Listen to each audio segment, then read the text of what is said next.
I'm Revati Kulkarni. My submission number is 54, and my co-author is Dr. Malhar Kulkarni. Yeah. He is a professor, and I am a research student at IIT Bombay. Okay. I am presenting a morph dependency model for Upamā with respect to Raghuvamsha. Introducing the topic, I shall briefly elaborate on the features of that proposed model for Upamā, and I'll conclude with a template of dependency of Upamā. This is a brief overview of my presentation. To begin with, Upamā, which is often loosely referred to as simile, it is a prominent figure of speech according to Sanskrit rhetorics. uh, Udyot commentary on Kavya Prakash, which is a standard account on Sanskrit rhetorics, defines Upama as उपमानोपमेययोर भेदे सति वाक्यार्थोपस्कारकम चमत्कारी साधारण धर्मवत्वम उपमा, which means the description of strikingly similar property, that is चमत्कारी साधारण धर्म, by two inherently different objects. Upamano upameyayor bhede sati. And that decorates the overall sentence meaning. Vakyarthopaskarakam is called an upama, a simile. Upama consists of four elements, namely upameya, upamana, sadharana dharma, and sadharmya dyotaka shabda. Upameya is the object compared. Upamana is the object to which it is compared. Basically, these two are the objects in comparison. Sadharana dharma is the similar property on the basis of which they are compared. And the sadharmya dyotaka shabda is a word like iva, sama, tulya, sannibha, such words of which sense is like or as if. On the other hand, about dependency, dependency is a notion that words are connected to each other by directed links. There is some structural relation between them, which is known as dependency. A subordinate or a modifier is governed by or is dependent on a head or a governor. This is how a dependency structure is presented. And through dependency analysis of a sentence, we mostly get verb centric trees, because mostly head is considered as the verb is considered as head in the sentence. Now I present the set of trees that we have drawn manually with an example. So as a source of instances of Upama, we select Raghuvamsha, which is a great classical Sanskrit epic by Kalidas, who is renowned for his expertise in employing simile. We extract around 19 instances of simile from the second canto of this poem, which is known as Nandini Vara Pradhanam. The title suggests the plot of this chapter. The king Dilip and his wife Sudakshina, they were sad earlier as they did not have a child. Uh, Owing to Guru Vasishtha's advice, they sincerely serve a divine cow who is known as Nandini, and with her grace, they later became parents to a valorous son, Raghu. So, this is the plot of that canto. I have selected sixth verse from this canto as an example now. This verse is स्थितस्थिताम् उच्चलितः प्रयाताम् निषेदुषिम् आसनबद्धधीरः जलाभिलाषी जलमाददानाम् छायैवताम् भूपतिरन्वगच्छत्. It means Bhupatihi Anvagachat, the Lord of Earth, the King, followed Anvagachat. Whom did he follow? The cow, Tam Anvagachat, the divine cow Nandini. Like what? As her shadow, Chaya Iva, like her shadow. When she halted, Sthitam Saha Sthitah, he also halted. When she Prayatam, she went ahead, he too started walking along with her. When she sat, Nishedushim, he too assumed a sitting posture. When she started drinking water, Jalam Adadanam, he too sought for water, Jalabhilashi. In this fashion, the similitude has been expressed. The Chaya, shadow, is a different object, the king is totally different. So they are compared on the basis of being clinged to their to an individual, being not separated from that. So this simile has been explicated through three trees that we have manually drawn. I'll present the trees, uh, but before that, this is a chart that will guide us through the dependency trees. All the numbers in that the upcoming figures will denote respective cases, like 1 for Prathama, 2 for Dvitiya, and so on. Arrows will denote the compound samasa relation. We have separated the components of a compound using these arrows. A pink box denotes Upamā, purple denotes Upamāna, blue box denotes the Sadharma Dyotak Shabda, which is mostly ever in most of the sentences. Green box denotes the Sadharana Dharma, the similar property based on which the two objects are compared. There are yellow boxes that denote sentential relations. The tags are given in yellow highlights. There are few boxes with red and blue outlines. They denote Bimba Pratibimba Bhav. I'll come at this later in this presentation. There are some colorful arrows meant to uh, depict the correspondence present in the sequence.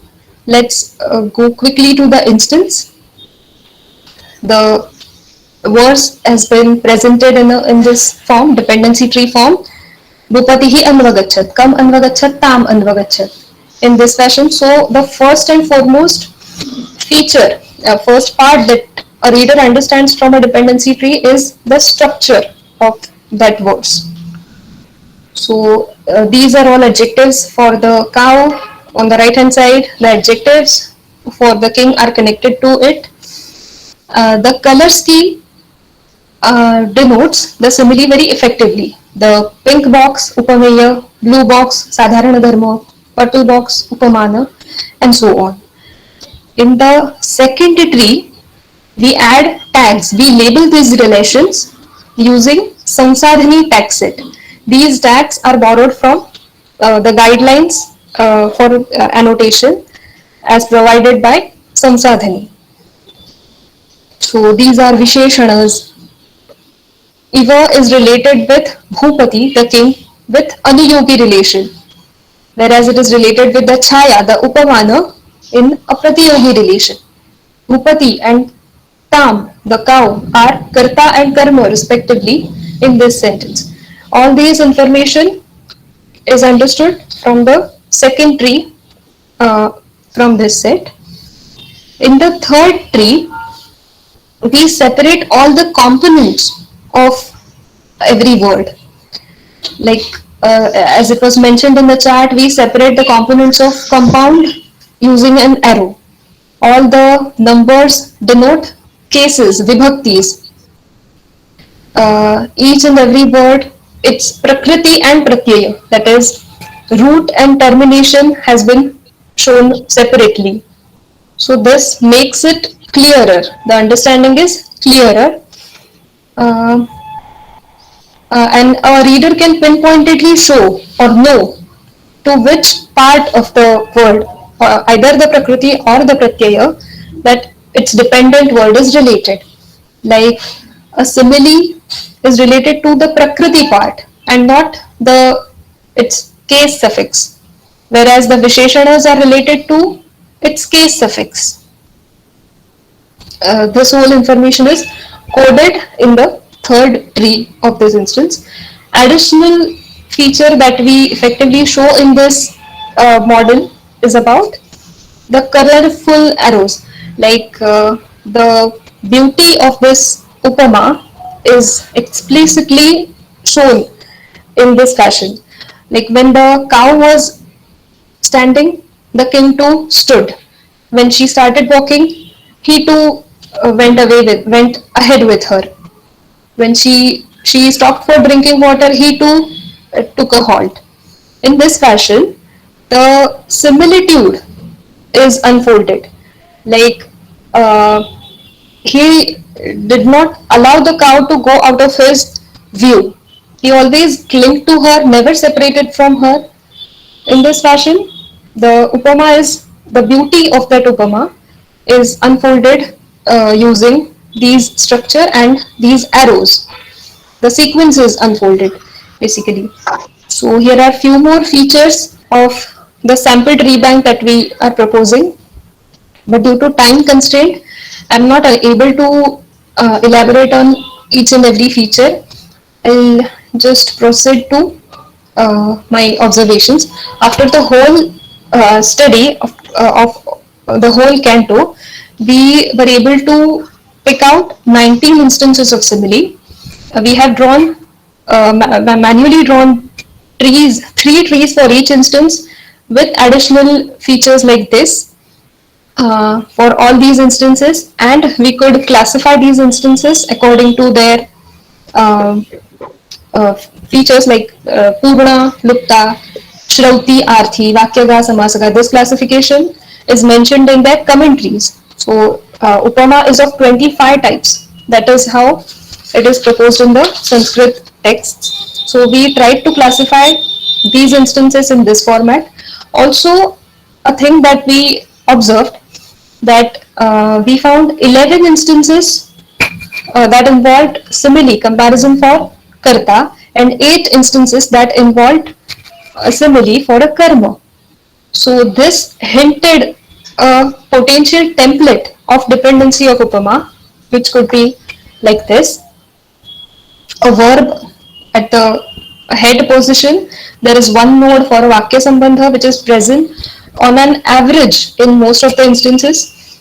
There are 2 separate nodes for Karta and Karma, each one with a simile that can be uh, substituted according to the factors present in each verse. And a third node is there for rest of the karakas that are alternatively present in most of the instances.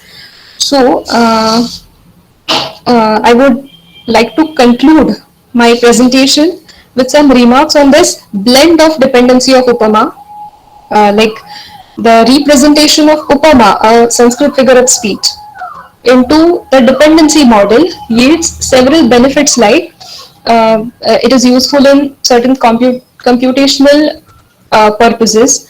It is useful in generating larger tree banks, and also in pedagogical aspects, according to us.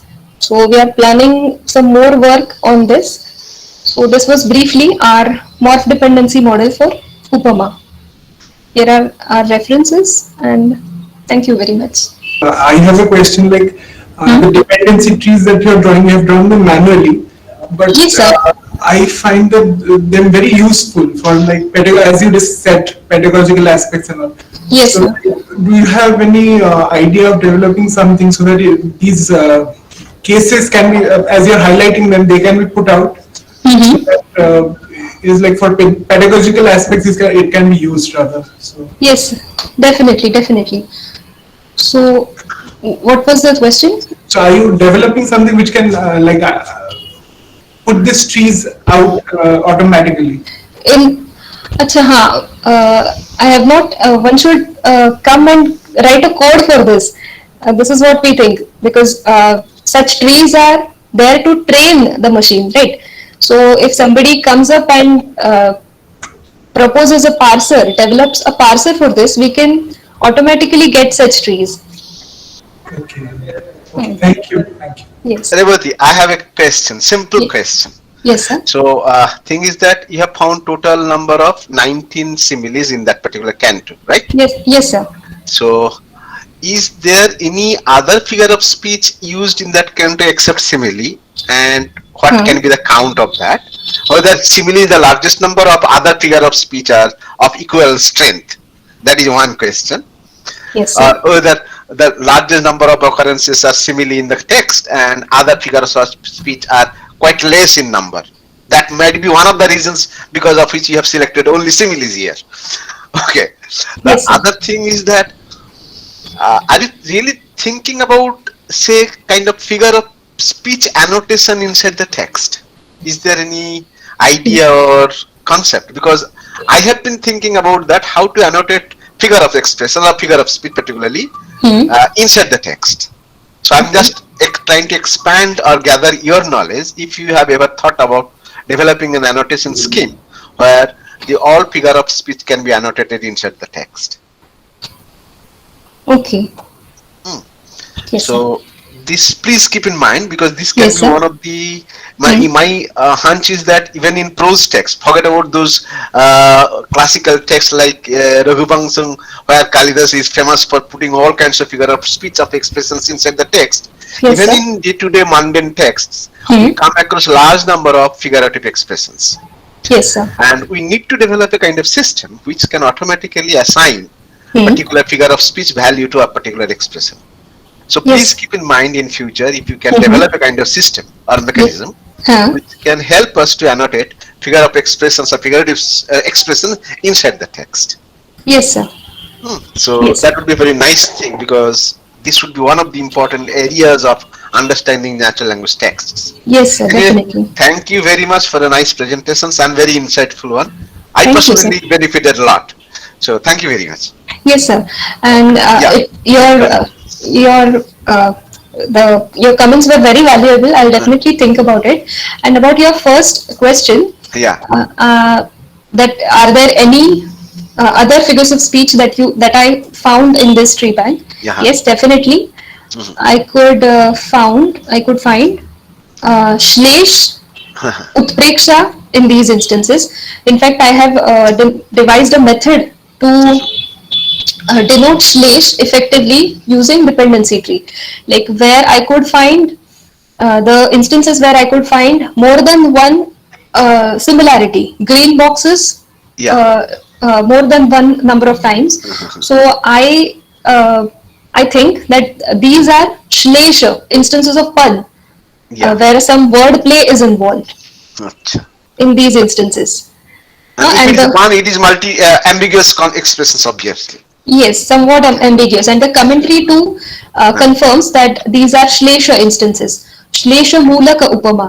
And also there was one more instance with Utpreksha, which is known as poetic fancy, which is identified using the iva is connected directly to the verb and not any other uh, object in the sentence. I just, in this sentence, Shashamsa Iva. This Iva is directly related to the verb itself and not any other like Chaya Iva, Guru Iva. It's not the Okay, case. okay, okay. So this is Lakshana for Utpreksha, possibly. So thank you very much. Thank you. Yes, sir. Thank Okay, you. okay.